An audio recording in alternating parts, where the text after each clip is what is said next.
Pourquoi je ne me lasse pas des masseuses avec finition alors que je me lasse des femmes avec lesquelles j'ai un rapport S classique? Cette question me turlupine, cette question m'obsède. J'ai fait des recherches très approfondies sur le sujet. Je suis rentré dans les méandres de mon cerveau. J'ai interrogé la science, les neurosciences pour essayer de comprendre ce phénomène. Et j'ai trouvé. Et je reviens avec les raisons. Et je pense que ça va vous intéresser si vous voulez comprendre pourquoi. Eh bien, après avoir eu un rapport avec une femme, vous n'en avez plus envie. Peut-être est-ce immédiat, donc juste après le premier rapport, comme moi. Mais peut-être ça prend un petit peu plus de temps. Mais dans tous les cas, eh bien, vous avez ce qu'on appelle la satiété sensorielle spécifique, avec sa déclinaison, l'effet Coolidge, que vous connaissez, dont je vais rappeler ce que c'est exactement. Mais ensuite, on va s'intéresser à un sujet différent, parce que ça, on l'a déjà vu. Mais pourquoi ça ne s'applique pas aux masseuses? Pourquoi les massages avec happy ending handjob? Pourquoi je n'ai pas cette satiété sensorielle spécifique? Pourquoi je ne m'en lasse pas? Qu'est-ce qui est différent entre ces masseuses, entre ces massages spéciaux et un rapport S traditionnel? Qu'est-ce qui se passe dans le cerveau pour que l'un, le massage, j'ai envie d'y retourner même avec la même masseuse? J'ai même envie de dire surtout avec la même masseuse, ou les mêmes masseuses. Et pourquoi ça ne fonctionne pas pour les rapports S normal?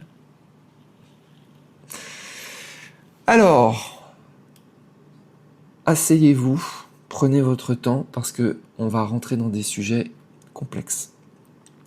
Alors, on va poser déjà quelques définitions. Donc, la satiété sensorielle spécifique, SSS, c'est la diminution progressive du plaisir ressenti face à un stimulus répété. Exemple, plus on mange de chocolat, moins le chocolat devient attirant. Un nouvel aliment redevient immédiatement inintéressant. Donc il faut de la nouveauté. En gros, c'est plus on répète et moins on a envie. Et pour retrouver l'envie, il faut un déclencheur de nouveauté, de diversité. Donc satiété sensorielle spécifique, c'est global, ça s'applique un petit peu à tout. Et quand on l'applique au sexe, on appelle ça l'effet Coolidge. Donc c'est l'équivalent de ce mécanisme. L'intérêt S diminue pour un partenaire déjà connu. Alors moi, c'est pas il diminue. D'abord, il s'arrête instantanément après l'envol du petit oiseau. Ça s'appelle la période réfractaire. Là, on n'a plus du tout envie. C'est normal, c'est chez tous les mammifères mâles, okay, y compris chez l'homme.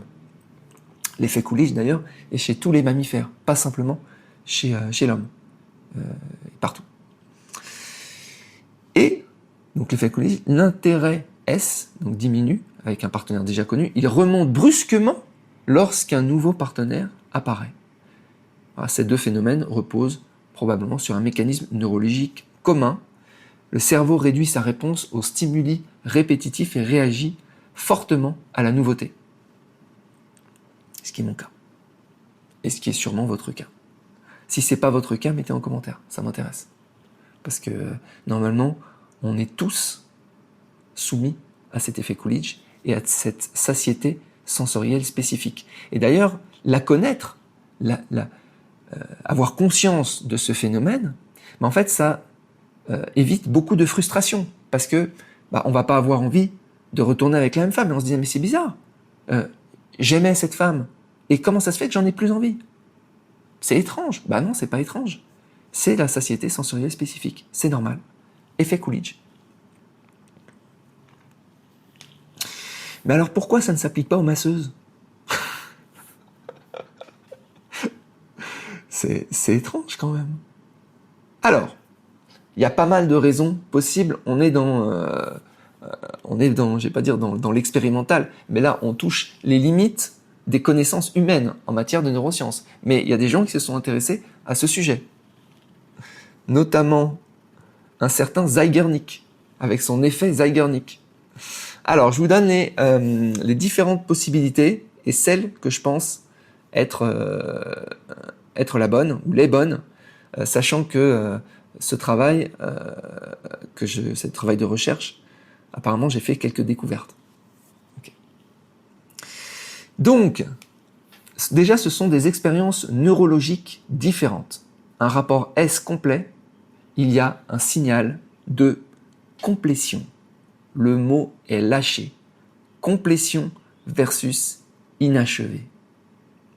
Dans un rapport S complet, ça agit souvent comme un signal indiquant au cerveau l'objectif est atteint. Le cerveau considère alors que la découverte est terminée. L'objectif S a été accompli. Mission accomplie avec cette femme. Next! C'est ça le message qui est envoyé au cerveau. Ne vous battez pas contre vous-même à essayer d'aimer la même femme et de rester en couple. Ça ne fonctionne pas parce que le signal de complétion a été envoyé. Vous avez déjà fait votre mission accomplie. Donc l'incertitude est réduite. Il n'y a plus rien à faire, il n'y a plus rien à découvrir. Et pourquoi ce message est envoyé ? C'est parce qu'il y a eu, en fait, c'est comme s'il y avait eu fécondation, en fait. Donc ça sert à rien. Donc chute de motivation, diminution du désir spécifique pour cette personne. C'est pas diminution du désir, non, c'est diminution du désir spécifique à cette personne. Apparition éventuelle d'une forme de satiété relationnelle. Maintenant, le massage avec finition. L'expérience est incomplète. Pourtant, il y a jute, mais dans les deux cas. Mais dans un cas, le cerveau interprète comme une incomplétude. Le massage avec finition manuelle peut être perçu inconsciemment comme une expérience de détente, une expérience tactile, une expérience de réception passive. Le cerveau peut alors considérer que l'expérience a procuré du plaisir, souvent même beaucoup plus de plaisir que dans un rapport S classique, mais elle n'est pas totalement accomplie sur le plan relationnel ou sexuel. Le désir peut donc revenir rapidement malgré l'orgasme. Le cerveau ne l'interprète pas de la même manière. Quelque chose est inachevé. L'effet Zeigarnik, le pouvoir de l'inachevé. L'effet Zeigarnik est un phénomène psychologique selon lequel les tâches inachevées occupent davantage l'esprit que les tâches terminées. Alors ça s'applique à plein de choses, mais moi je décide de l'appliquer aux relations. Lorsqu'une personne reste partiellement inconnue, son histoire reste mystérieuse, ses intentions restent ambiguës, certaines expériences n'ont jamais eu lieu, il n'y a pas eu de rapport classique, l'imagination continue de travailler et même crée une forme d'obsession de quelque chose d'inachevé, qui pourtant, en connaissant mon effet Coolidge, s'il y a consommation lors d'un rapport classique, alors ce sera terminé. Je n'aurai plus aucun désir pour elle. Et j'ai pu le vérifier. Le cerveau maintient alors une tension psychologique. Cette tension nourrit l'intérêt. Et cette tension même grandit. Parce qu'on n'est pas allé jusqu'au bout. Enfin, on est allé jusqu'au bout du massage. Ok ?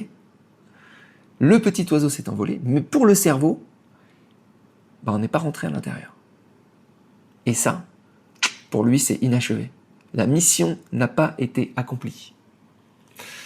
Donc le rapport complet versus la masseuse, le rapport complet, le cerveau peut avoir l'impression d'avoir exploré ce qu'il voulait découvrir, que la boucle est fermée, que le mystère a disparu. Résultat, baisse du désir, perte de curiosité. Effet Coolidge.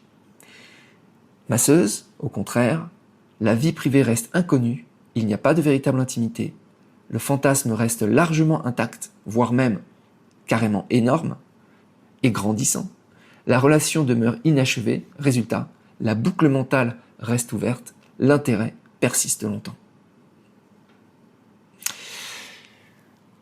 Le rôle de la dopamine dans cette histoire. Contrairement à une idée reçue, la dopamine est davantage liée à l'anticipation, la recherche, l'exploration et l'incertitude. Elle est souvent plus élevée pendant la poursuite d'un objectif que lors de son obtention. Incroyable.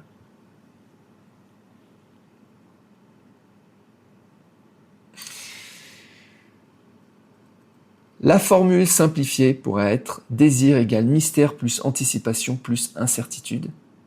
À l'inverse de ce qu'on pense, qui est satisfaction, complète égale réduction du mystère, réduction de l'incertitude.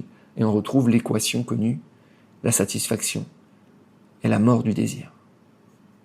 Mission accomplie équivaut à désir fini, nouvelle mission. Chez certaines personnes, la disparition du mystère provoque une forte chute du désir. Chez d'autres, elle a peu d'effet. Mettez en commentaire si vous êtes comme moi. Alors je sais que si vous êtes en Europe, vous n'avez pas forcément cette expérience des massages, tout ça qu'on peut avoir en Asie. Mais ça serait intéressant de faire le test sur vous-même. On continue avec les explications possibles. La tension contre résolution. Certaines personnes semblent davantage stimulées par l'attente, la séduction. Alors moi, la séduction, pas du tout. Le fantasme, l'inconnu, plus que par l'obtention, la possession, la résolution. En fait, pour moi, c'est la résolution, mais c'est le cerveau interprète que c'est pas la résolution qu'il attendait. Et pourtant, c'est le plaisir pourtant le plaisir est même supérieur en fait à un rapport S classique. Dans cette perspective, le rapport S complet représente la résolution finale. Le mystère disparaît brutalement. Massage avec happy ending, l'orgasme survient, mais le fantasme n'est pas totalement résolu. Il reste des zones d'ombre, énormément, des scénarios imaginaires, des possibilités non explorées. Le désir peut se réactiver rapidement. Surtout si elle reste habillée. C'est tordu quand même. Et le cerveau est carrément tordu. Mais comprendre ça, ne serait-ce que comprendre la satiété sensorielle spécifique, comprendre l'effet Coolidge, comprendre l'effet Zeigarnik, comprendre la puissance de l'inachevé, comprendre tout ça, eh bien donc, vous avez vraiment avancé sur la connaissance de vous-même. Continue. La passivité réceptive.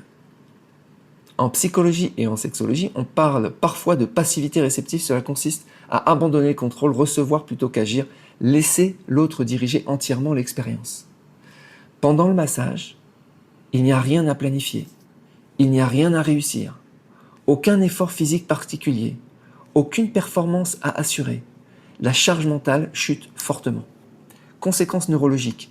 Le système nerveux passe davantage en mode détente, récupération, réceptivité sensorielle. Les sensations tactiles deviennent souvent plus intenses. Surtout que la finition arrive après 30 à 40 minutes de massage, de détente corporelle totale. Ce que tu ne vas pas avoir dans un rapport S complet, classique. Où tu vas devoir être très actif. Et en fait, moi je suis totalement passif dans un massage et totalement actif dans un rapport. Et je pense que ça joue énormément. Parce que les mecs qui sont très passifs lors des rapports S classiques, qui laissent la nana diriger, peut-être qu'ils ont des expériences différentes des miennes. Peut-être qu'ils ont un avis différent sur le sujet, c'est possible. Le lâcher-prise cognitif, lors d'un massage, une partie du contrôle mental habituel diminue. Le cortex préfrontal, impliqué dans la planification, l'analyse, la prise de décision, l'autocontrôle, est moins sollicité. Cela favorise l'immersion dans les sensations, l'attention au toucher, l'expérience du moment présent. Et surtout, en fait, il y a dans cette phase préparatoire du massage, il y a le teasing, des frôlements qui font monter une tension inimaginable dans le cerveau. Donc ça, il y aurait beaucoup à dire dessus aussi. Tu sens qu'il se passe quelque chose. Une autre forme de nouveauté, l'effet Coolidge n'est peut-être pas le seul mécanisme à l'œuvre. La nouveauté peut prendre plusieurs formes. Dans un rapport classique, on initie les mouvements, on anticipe les sensations, on contrôle largement la séquence. Lors d'un massage, on ne contrôle pas le rythme. On ne sait pas exactement ce qui va arriver. Ensuite, la stimulation reste partiellement imprévisible. Cette imprévisibilité constitue en elle-même une source de nouveautés neurologiques. Effectivement. On se demande par quelle zone elle va commencer, on se demande si elle fait exprès de frôler, de toucher, etc. Plein de questions qui se posent dans sa tête. Et en plus, on est en phase détente. C'est-à-dire qu'on perd complètement le contrôle dans son cerveau. Parfois, je me retrouve même quasiment en train de dormir, ou dans un état semi-conscient. Au final, le rôle du teasing et des frôlements, les techniques de teasing reposent souvent sur l'alternance entre proximité et retrait, la montée progressive de l'excitation, le maintien d'une légère frustration. Elles entretiennent l'anticipation, l'incertitude, la tension psychologique. Autrement dit, elles nourrissent précisément les mécanismes qui soutiennent le désir. Absolument fascinant. Conclusion. La satiété sensorielle spécifique ne disparaît probablement pas avec une masseuse spécialisée. Alors pour moi, elle disparaît totalement. Elle semble simplement être compensée par plusieurs mécanismes simultanés. Absence de sentiment de complétion totale, maintien du mystère et de l'inachevé, c'est l'effet Zeigarnik, dopamine alimentée par l'anticipation plutôt que la possession, passivité réceptive et diminution de la charge mentale, imprévisibilité des stimulations tactiles, teasing et maintien d'une tension psychologique, préservation du fantasme grâce à une connaissance limitée de la personne.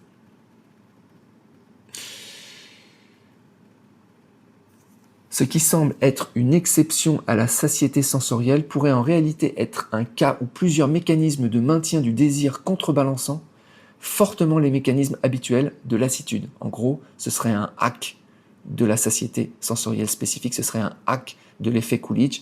Et la question que je me pose maintenant, c'est comment, en fait, bon là on voit comment qu'on peut maintenir en fait un désir spécifique pour une masseuse ou autre, en n'allant pas trop loin, etc., en ne consommant pas complètement, etc.